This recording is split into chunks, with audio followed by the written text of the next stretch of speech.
नाशिकमधल्या बाजार समितीत कांद्याच्या भावात मोठी घसरण, शेतकरी आक्रमक, मनमाड येवला मार्गावर रास्तारोको.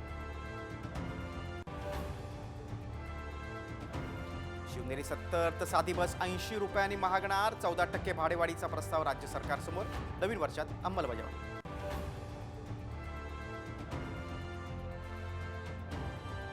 गडविशाचा निर्णय रद्द, जबाबदारी पुन्हा शाळा व्यवस्थापनाकडे, शालेय शिक्षण विभागाला उपरती.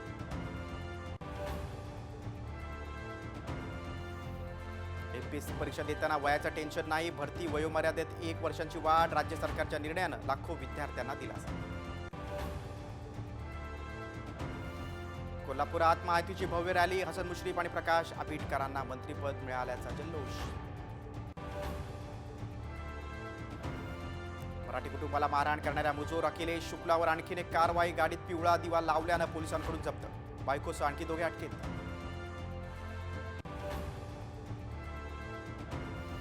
पुण्यात उत्तेजक इंजेक्शन विकणाऱ्यांवर कारवाई, आरोपीकडून 14 बेकायदेशीर इंजेक्शन जप्त, शरीरयष्टी चांगली होण्याचं दाखवायचे आमिष.